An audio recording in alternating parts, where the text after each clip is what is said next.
Olá, meus amigos, sejam todos muito bem-vindos ao canal Politizando. Eu sou o William Jacob e eu quero começar pedindo a ajuda de quem chegou pela primeira vez e não está inscrito ainda. Se puder, se inscreva, dê essa força para nós. Se gostar do vídeo, deixa o like. Se não gostar, deixa o dislike.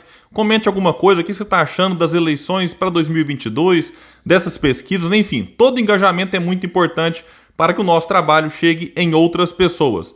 Bom, nesse dia 12 de novembro foi divulgada então a pesquisa feita pela Exame Ideia, que ouviu 1.200 pessoas entre os dias 9 e 11 de novembro. A margem de erro é de 3 pontos para mais ou para menos. Então vale destacar que nesse período, parte deles, Ciro ainda estava com a sua pré-candidatura suspensa, ele retomou a mesma no dia 10. A repercussão da retomada não foi a mesma da suspensão, lembrando que no dia 4 até o Jornal Nacional anunciou que ele tinha colocado ela em suspensão, e Sérgio Moro filiou-se ao Podemos no dia 10, com ampla repercussão na mídia. Inclusive, antes disso acontecer, Sérgio Moro já vinha ocupando um espaço muito maior do que outros pré-candidatos.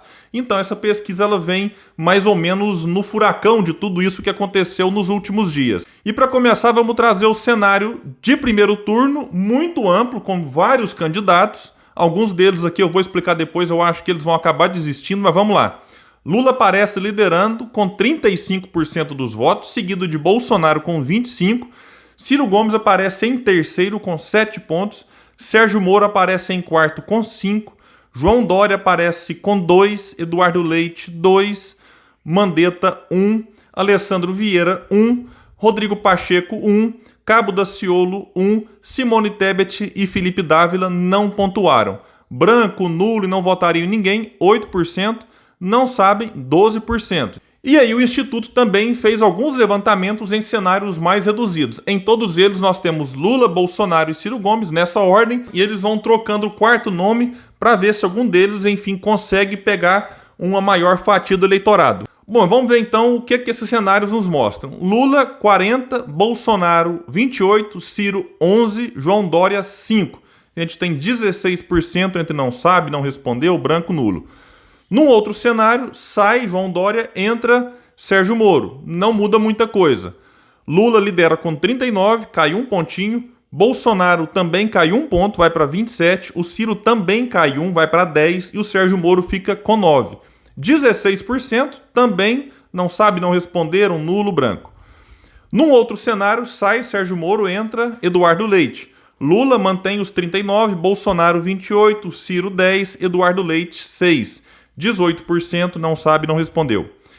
Lula, no outro cenário, aparece com 39, Bolsonaro 28, Ciro vai para 11 e o Mandetta fica com 6.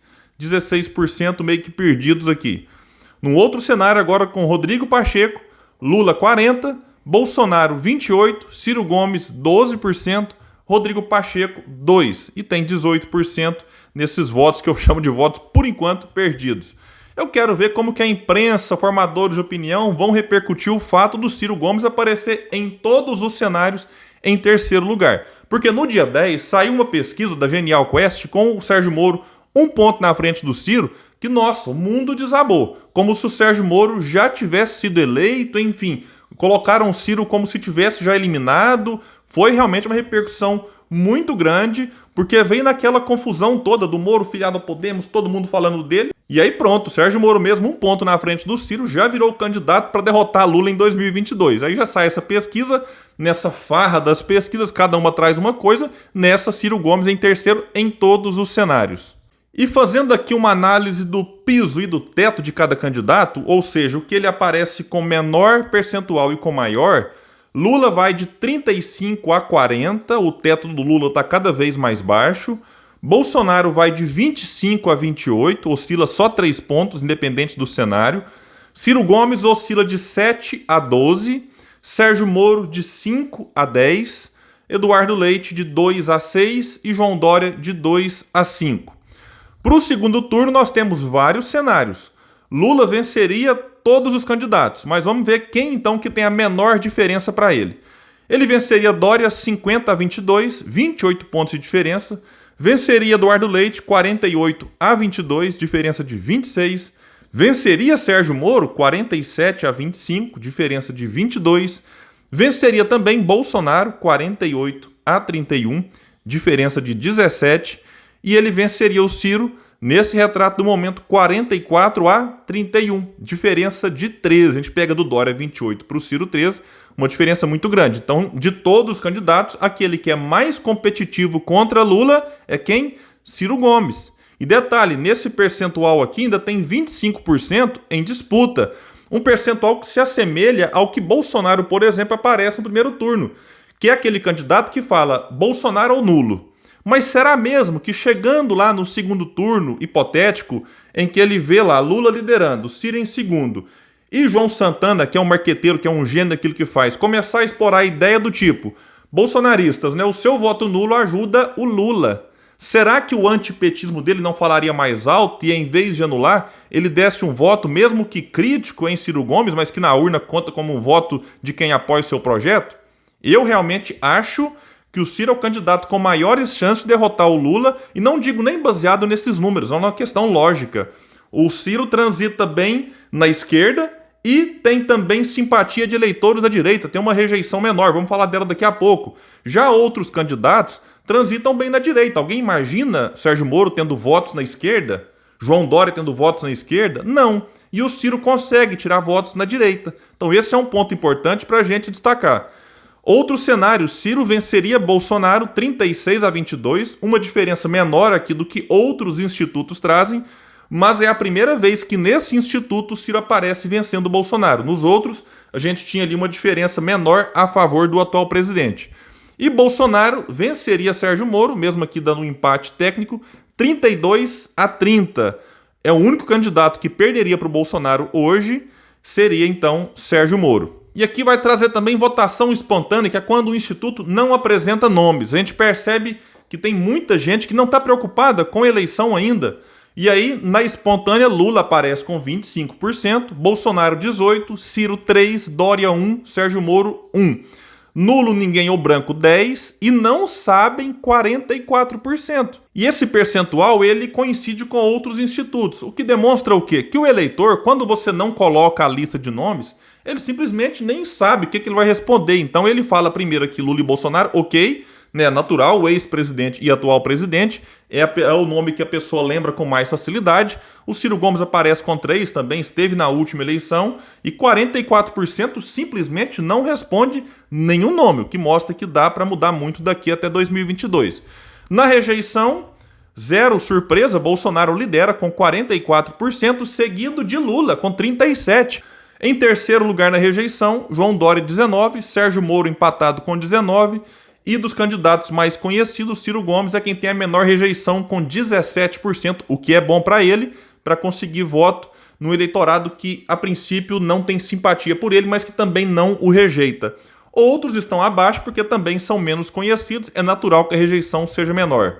Bolsonaro continua lascado para 2022 com avaliações péssimas, 52% consideram o seu governo ruim ou péssimo, mas quando a gente vai destrinchar esse dado aqui, 43% considera péssimo, que é um extremo. 23% ótimo ou bom, mas apenas 9% de ótimo, ou seja, 43% no extremo de péssimo e 9% no extremo de ótimo, 22% regular. Bolsonaro como presidente é reprovado por 54% dos entrevistados, só que 39% o reprovam totalmente. E ele é aprovado por 23%. E desses, apenas 10% o aprovam totalmente. Então, nos extremos, 39% de um lado, 10% de outro. E vejamos como que o cenário está polarizado, ou seja, você tem dois que estão liderando, não porque são admirados, não porque são queridos, mas porque um rejeita o outro e outro rejeita um. 64% não acham que Bolsonaro merece continuar como presidente. Aí alguém pode falar, puxa, então todo mundo quer a volta do Lula. Vejam isso, 55%, a maioria, acham que Lula não merece voltar. Era 47% no último levantamento que foi feito ali em junho e julho. Imagine um país com um dos dois governando pelos próximos 4 anos, nós não teríamos paz para fazer a reconstrução, que vai ser quase que uma terra arrasada depois que Bolsonaro sair. E um outro número importante aqui, até para quem apoia o Ciro, realmente vários me chamaram que gostaram desse dado, é quem o eleitor acredita que vai vencer as eleições. 35% acha que vai ser o Lula. Bolsonaro, 21%. O Ciro Gomes aparece com 11%, Sérgio Moro e Eduardo Leite com 1%. E tem muita gente que não sabe ou não respondeu. Mas a distância entre aqueles que acreditam que será Ciro, por exemplo, e Moro, que agora aparece como o grande nome da mídia, da elite, é muito grande. E não vai ser fácil quebrar a polarização entre Lula e Bolsonaro. Não tenhamos dúvidas que é uma tarefa difícil para qualquer candidato.